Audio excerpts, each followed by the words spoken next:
शेवटी गृह मंत्रालयाच्या अखत्यारीत हे पोलीस खातं येतं आणि या पोलीस खात्याकडून ज्या काही चुका होतील त्यासाठी गृहमंत्री जबाबदार असतात.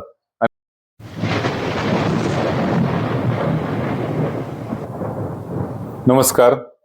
आज शरद पवार साहेबांच्या वाढदिवसानिमित्त वडूज येथे रक्तदान शिबिरासाठी आलो असता आमचे मित्र इम्रान बागवान यांना भेटायला सुद्धा मी आलोय.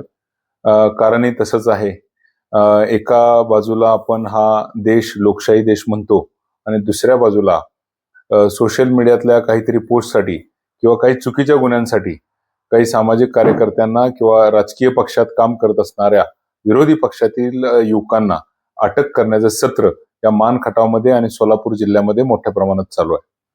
हे सत्र ज्या मंत्र्यांच्या मार्गदर्शनाखाली किंवा ज्यांच्या इच्छेसाठी चालू आहे ते करण्याची पोलीस डिपार्टमेंटची सुद्धा इच्छा नाही असं स्पष्टपणे जाणवतं.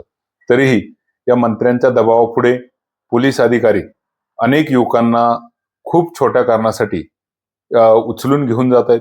इम्रान बागवानला वडूजवरून उचलून नेलं सोलापूरच्या एलसीबीनं आणि जवळपास 5 दिवस जेलमध्ये ठेवलं. पोलीस यंत्रणा सुद्धा हतबल होती, परंतु मंत्र्यांच्या दबावापुढे त्यांना काही करता आलं नाही. हे असेच प्रकार सोलापूर जिल्हा आणि मान खटावमध्ये सुरू आहेत. या प्रकाराच्या विरोधात जनसामान्यामध्ये प्रचंड चीड आहे आणि या चिडीला कुठेतरी त्याचा हा दबावाचा फुगा फुटणार आहे आणि त्या संदर्भात मी माननीय शरदचंद्रजी पवार साहेब यांना भेटून त्यांच्या कानावर सुद्धा हे घालणार आहे आणि माननीय गृहमंत्री साहेबांना सुद्धा एक पत्र देऊन त्यांच्या कानावरही हा प्रकार घालणार आहे.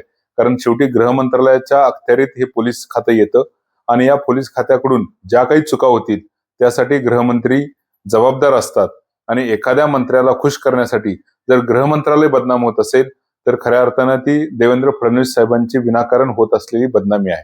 त्यामुळे त्यांच्या कानावर हे सर्व प्रकार घालणं हे मी माझं कर्तव्य समजतो.